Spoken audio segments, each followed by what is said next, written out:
तो दोस्तों आज हम देखने वाले हैं गोकू के टॉप 10 मोस्ट पावरफुल ट्रांसफॉर्मेशंस और ये ट्रांसफॉर्मेशंस कैनन के मुकाबले बहुत ही ज्यादा पावरफुल होने वाले हैं और हम इन फॉर्म्स को टॉप 10 से लेकर टॉप 1 तक रैंकिंग भी करेंगे। तो वीडियो में बहुत ही मजा आने वाला है, लेकिन आगे बढ़ने से पहले अगर आप चैनल पर न्यू आए तो प्लीज इस वीडियो को लाइक कर दीजिए एंड चैनल को सब्सक्राइब कर दीजिए। तो चलो विदाउट वेस्टिंग टाइम वीडियो शुरू करते हैं। तो बात करते हैं नंबर 10 से। नंबर 10 पर हमने रखा है एंजल गोकू को। जब गोकू सालों तक ट्रेनिंग करके विश को सरपास कर देता है और एंजल बन जाता है, ये एंजल बनने के बाद सभी गॉड ऑफ डिस्ट्रक्शंस को सरपास कर देता है, सभी एंजल्स को सरपास कर देता है। ये साउल को मैनिपुलेट कर सकता है, टाइम को मैनिपुलेट कर सकता है, ये चाहे तो यूनिवर्स को डिस्ट्रॉय करके वापस से रिक्रिएट कर सकता है। इसके अल्ट्रा इंस्टिंक्ट सभी एंजल के अल्ट्रा इंस्टिंक्ट से परफेक्ट है और ये इमॉर्टल बीइंग बन चुका है। तो बात करते हैं नंबर 9 की। नंबर 9 पर हमने रखा है ग्रैंड प्रिस्ट गोकू को। वेल ग्रैंड प्रिस्ट गोकू अभी पूरी तरीके से ग्रैंड प्रिस्ट नहीं बना है, उसको ग्रैंड प्रिस्ट ने ट्रेन किया है और ग्रैंड प्रिस्ट ने गोकू को इतना ट्रेन किया है कि गोकू ने सभी गॉड ऑफ डिस्ट्रक्शन को सरपास कर दिया है, सभी एंजल्स को सरपास कर दिया है। इवन वो ग्रैंड प्रिस्ट के लेवल पर पहुंच गया है एंड उसने अपनी पावर से ओरेन एंड कामेन को बुरी तरह हरा दिया है।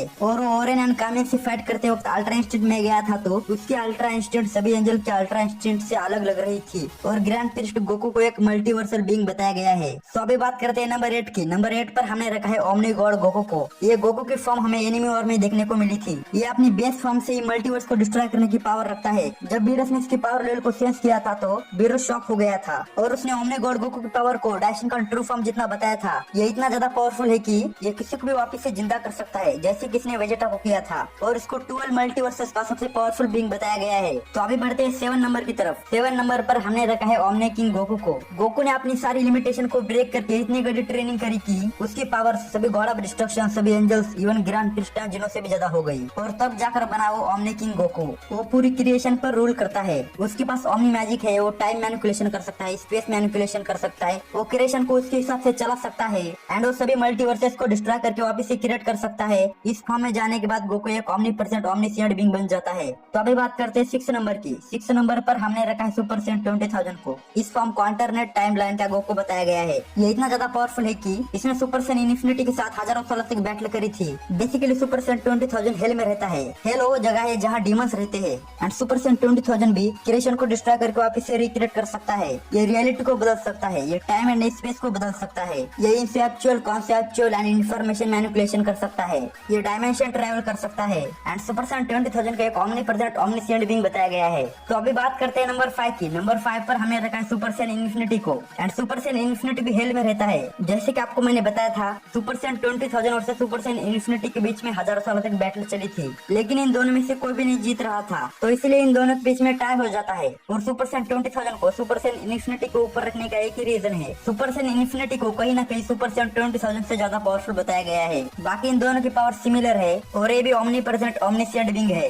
तो बात करते हैं नंबर 4 की। नंबर 4 पर हमने रखा है सुपर सेंट इन्फिनिटी रेनबो को। तो basically Goku and Vegeta black Goku के साथ फाइट कर रहे थे, तो उस फाइट में गोकू अपने सभी फॉर्म्स को एक साथ यूज करता है और सुपर सेंट रेनबो में चला जाता है, लेकिन वो अभी भी नहीं रुकता है और ऐसा करते करते वो super Saiyan infinity rainbow form में ट्रांसफॉर्म हो जाता है और उसकी पावर्स इनफिनाइट हो जाती है। ये इतना पावरफुल है कि इसके बेसिक अटैक से ही सभी मल्टीवर्स को डिस्ट्रॉय कर दिया था। ये लाइट को मैनिपुलेट कर सकता है, ये टाइम को मैनिपुलेट कर सकता है, स्पेस को मैनिपुलेट कर सकता है एंड कॉन्सेप्चुअल रियलिटी को मैनिपुलेट कर सकता है और ये अपने रेनबो फॉर्म में जाने के बाद एक प्योर ओमनीप्रेजेंट ओमनीसिएंट बीइंग बन जाता है। तो अभी बात करते हैं इस लिस्ट के टॉप 3 मोस्ट पावरफुल फॉर्म्स की, लेकिन अगर आपको वीडियो पसंद आया तो प्लीज वीडियो को लाइक कर दीजिए। तो अभी बात करते हैं नंबर 3 की। नंबर 3 पर हमने रखा है यूआई इन्फिनिटी गोकू को। ये फॉर्म हमें ट्रू फॉर्म डाइशिनकन के अगेंस्ट देखने को मिली थी। जब डाइशिनकन सभी जी फाइटर्स को मार देता है तो गोकू अपनी सारी लिमिटेशंस को ब्रेक करके यूआई इन्फिनिटी फॉर्म में ट्रांसफॉर्म हो जाता है और ट्रू फॉर्म डाइशिनकन को अपने 10% पावर से ही हरा देता है। गोकू इस फॉर्म में जाने के बाद इतना पावरफुल हो गया था कि उसके पंचेस के शॉक वेव से सभी मल्टीवर्सेस इरेज हो गए थे। यूआई इन्फिनिटी गोकू अपनी इन्फिनिटी कामेहा से क्रिएशन को डिस्ट्रॉय कर सकता है और इसकी ट्रांसफॉर्मेशन को सुपर सेंट इन्फिनिटी की सबसे पावरफुल ट्रांसफॉर्मेशन बताया गया है एंड गोकू इस फॉर्म में जाने के बाद ट्रू ओमनीप्रेजेंट ओमनीसिएंट बीइंग बन जाता है। तो अभी बात करते हैं नंबर 2 की। नंबर 2 पर हमने रखा है फ्यूचर गोकू को। फ्यूचर गोकू के और एक फॉर्म है जिसका नाम है प्योर इंटरनल फॉर्म और इस फॉर्म में ट्रांसफॉर्म होने के बाद ये प्योर लाइट में बदल जाता है। इस फॉर्म में जाने के बाद इसको एक ट्रू ओमनीप्रेजेंट ओमनीसिएंट बीइंग बताया गया है एंड यही है जो नए ओमनीपोटेंट बीइंग्स को क्रिएट करता है, उनको इरेज करता है, एंजल को क्रिएट करता है, प्योर साउल को क्रिएट करता है एंड यही है जो इस पूरे एंटायर ओमनीवर्स पर रूल करता है। एंड फ्यूचर गोकू ही था जिसने नॉन कैनन के सबसे पावरफुल गॉड्स को सिर्फ 50% पावर से सरपास कर दिया था एंड इसीलिए इसको नंबर 2 पर रखा गया है। तो अभी बात करते हैं लिस्ट के नंबर 1 मोस्ट पावरफुल ट्रांसफॉर्मेशन की, जो कि है ड्रिप गोकू। ड्रिप गोकू ने सभी यूनिवर्सेस के सुप्रीम गॉड्स को मार दिया था, जैसे कि द राइटर को, द क्रिएटर को, वन बॉल को, टोरी बॉट को सिर्फ 1% पावर में ही डिफीट कर दिया था। ड्रिप गोकू अपने थॉट्स को रियलिटी में लाने की पावर रखता है। ड्रिप गोकू अब तक के सबसे पावरफुल ट्रांसफॉर्मेशन है, मास्टर ड्रिप अल्ट्रा इंस्टिंक्ट, और इस फॉर्म में वो अभी तक गया ही नहीं, क्योंकि इसके ड्रिप अल्ट्रा इंस्टिंक्ट ने ही सभी गॉड्स को डिफीट कर दिया था और ये गोकू के अब तक के नॉन कैनन में सबसे पावरफुल ट्रांसफॉर्मेशन है, तो इसलिए हमने इसको नंबर 1 पर रखा है। तो ये थे गोकू के top 10 most powerful non canon transformation. वैसे सभी ट्रांसफॉर्मेशन मेरे पर्सनल ओपिनियन पर बेस्ड थे। आपको क्या लगता है कमेंट बॉक्स में बताइए। अगर आपको वीडियो पसंद आए तो प्लीज इस वीडियो को लाइक कर दीजिए एंड चैनल को सब्सक्राइब कर दीजिए। तो मिलता हूं आपसे नेक्स्ट वीडियो में, तब तक के लिए well then take care, bye bye.